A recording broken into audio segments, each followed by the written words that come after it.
তৃতীয় এবং শেষ ঘটনাটি আমাকে সত্যি ভাবতে বাধ্য করেছিল এই নিশি ডাক বিষয়টা নিয়ে।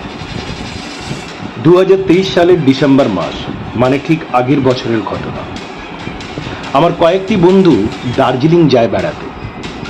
কোনো কারণবশত অবশ্য আমি যেতে পারিনি। ওইখানেরই একটি সুন্দর রিসোর্টে ওরা ওঠে এবং প্রথম 2-3 দিন খুব আনন্দ করেই ওদের সময়টা কাটে। প্রত্যেক দিন সন্ধেবেলায় রিসোর্টেরই লন থেকে বসে ওরা এদের আমাকে ফোন করতো, না হলে ভিডিও কল করতো। সারাদিন ওদের সাইট সিইংয়ের গল্প শোনাতো, নানা রকম ইত্যাদি। তারপরে 2-3 দিন কারুর কোনো ফোন নেই, হোয়াটসঅ্যাপে কোনো মেসেজ নেই। একটু চিন্তাই হলো। তবে নিজেকে আর না ধরে রাখতে পেরে আমি এরকমই রাত 10টা, 10:30টার সময় সৌরভ বলে এক বন্ধুকে ফোন করি এবং ওর কাছে জানতে পারি যে প্রশান্ত, মানে আমাদের আরেক বন্ধু, তার শরীর একদমই ভালো নেই। ওকে নিয়ে সবাই একটু ব্যস্ততার মধ্যে ছিল এবং শরীর এতটাই খারাপ হয় যে ওকে ওইখানের একটি হাসপাতালে অ্যাডমিট করতে হয়। যাই হোক, সিচুয়েশন একটু স্টেবল হতেই সবাই কলকাতায় ফিরে আসে এবং এইখানের একটি বড় বেসরকারি হাসপাতালে প্রশান্তকে অ্যাডমিট করা হয়। 103-104-এর মতন টেম্পারেচার, ঠিক মতন কথা বলতে পারছে না, খাওয়া দাওয়া তো একদমই করতে পারছে না এবং মাঝে মধ্যেই অজ্ঞান হয়ে যাচ্ছে। ডাক্তাররা ঠিক মতন কোনো উত্তর না দিতে পারলেও এটাই বলে যে কোনো রকমের হয়তো ভাইরাল ইনফেকশনের জন্যে লিভারে বা থ্রোটে ওর এই টেম্পারেচারটা বারবার আসছে। তবে অবশ্য বাকি বন্ধু বান্ধবদের থেকে জানতে পারি যে হঠাৎ শিশির, যে প্রশান্তর সাথে রুম শেয়ার করছিল, মাঝরাতে দেখে যে প্রশান্ত রুমে নেই। কিছুক্ষণ ওয়েট করার পরেও যখন রুমেও ফিরেনি, তখন শিশির রুমের বাইরে যায়। হাড় হিম করা ঠান্ডা আর চারিদিকে ঘন কুয়াশা। ওরা সবাই গ্রাউন্ড ফ্লোরেই ছিল। শিশির বাকি সব বন্ধুদেরকে ডাকে। ওপেন রিসোর্ট, চারিদিকে ঘন জঙ্গল। হ্যাঁ, বাউন্ডারি তো অবশ্য ফেন্সিং করা আছে। ম্যানেজার এবং সিকিউরিটি সবাইকেই ডাকা এবং কিছুক্ষণ খোঁজাখুঁজির পরে প্রশান্তকে রিসোর্টের পিছন দিকে ফেন্সের কাছে বেহুশ অবস্থায় পাওয়া যায়। সবাই খুব চিন্তিত হয়ে পড়ে।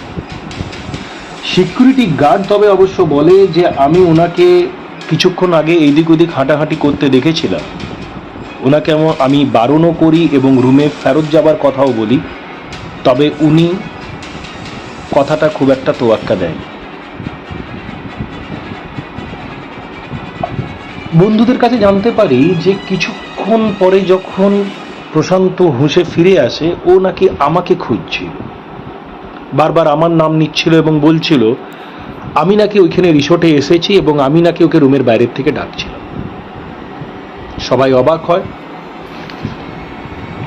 কারুর কাছে কোনো কথা না জানিয়ে সৌরভ আমাকে পরে একাতে বলে যে বিশ্বাস করবি না, এই রিসোর্টে আসার 2-3 দিন পরে আমিও এরকম রাতের দিকে ঘুমন্ত অবস্থায় আমার মনে হয়েছিল তুই যেন রুমের বাইরের থেকে ডাকছিস এবং আমার নাম নিয়ে ডাকছিস। আমি তখন ভাবলাম হয়তো ঘুমের ঘরে আমি ভুল শুনছি, কিন্তু এই ঘটনা আমার সাথে ঘটে।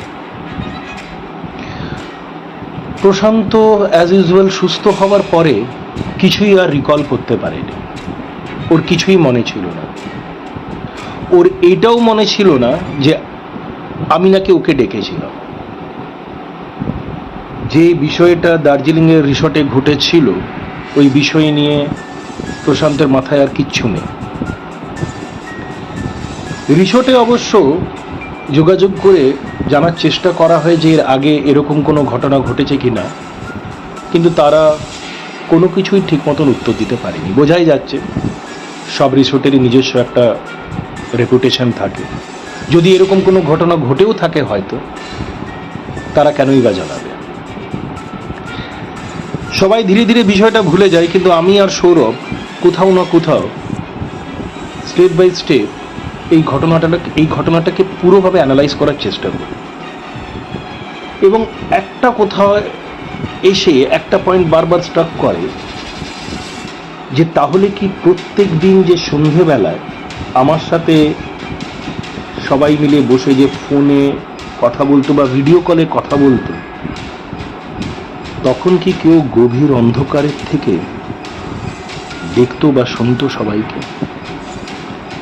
আমার নাম নিয়ে অচেনা অজানা জায়গায় কেউ কেন ডাক? ধরেই নেই যদি এটা নিশির ডাক হয়, তাহলে এর পিছনের রহস্যটা কি? এবার মূল প্রশ্ন হচ্ছে, নিশির ডাক বিষয়টা কি আদৌ বিশ্বাসযোগ্য? এমনি অনেক আরো ঘটনা শুনেছি, বইতে পড়েছি, ইন্টারনেট ঘেঁটে পেয়েছি।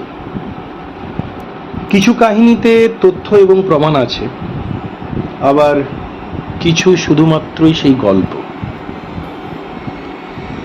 যেমন ধরুন, কেউ বলে রবীন্দ্র সরোবর মেট্রো স্টেশন কলকাতাতে হন্টেড, মানে ভুতুড়িয়া। আবার রাজস্থানের ভাঙ্গড় ফোর্ট বা ভাঙ্গড় কেল্লা যেটা আমরা বলি, তার নাকি বিষয় নিয়ে বলা হয় যে সেই কেল্লাতে আজও অতৃপ্ত আত্মা ঘুরে বেড়াচ্ছে। যেই দেশের নাসার মতন সংস্থা বিজ্ঞানকে একটা নতুন দিশা দিচ্ছে, সেই আমেরিকার হোয়াইট হাউসে আজও বলা হয় রাতের অন্ধকারে একটি কালো ছায়া ঘুরে বেড়ায়। মানা বা না মানা, বিশ্বাস করা বা না করা একান্তই একটি ব্যক্তিগত ব্যাপার। তবে আমার যা মনে হয়েছে, এই যে তিনটি আলাদা আলাদা গল্প বা ঘটনা বলতে পারি, আলাদা আলাদা সময়কাল, বছর আলাদা, স্থান আলাদা, 60-এর দশকই হোক বা 2023 সাল, কমন বিষয় একটাই ছিল, গভীর রাতে কোনো পরিচিতর ডাক। শেষটা কি হয় সেটা আজ পর্যন্ত কেউ জানে না। প্রশান্তকে যদি ঠিক সময়ে খুঁজে না পাওয়া যেত তাহলে কি হতো? সেই দিন আমার দিদাকে যদি দাদু না আটকাতো তাহলে কি হতো? হয়তো শেষটা মৃত্যু, জানি না। অনেকে তবে ভুলবশত এই নিশির ডাক বিষয়টাকে ডাইন বা ডাইন বিদ্যার সাথে গুলিয়ে ফেলে। ডাইন বিদ্যা সম্পূর্ণ একটা আলাদা বিষয়।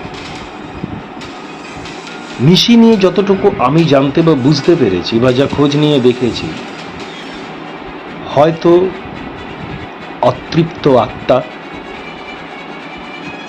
তার মূল উদ্দেশ্য হচ্ছে লোকসান করা, যাকে ডাকছে কোনোভাবে নিজের দিকে অ্যাট্রাক্ট করা, কোনো আপন বা পরিচিতর গলার আওয়াজ বার করে তাকে ডাকা, এবং পরে হয়তো তার সাথে কোনো বড় রকমের ক্ষতি করা। আমার কাছে হয়তো এই পর্যন্তই তথ্য আছে। আপনাদের যদি এর থেকে বেশি কিছু জানা থাকে নিশি বা নিশি ডাক নিয়ে, নিশ্চয়ই আমার সাথে শেয়ার করবেন।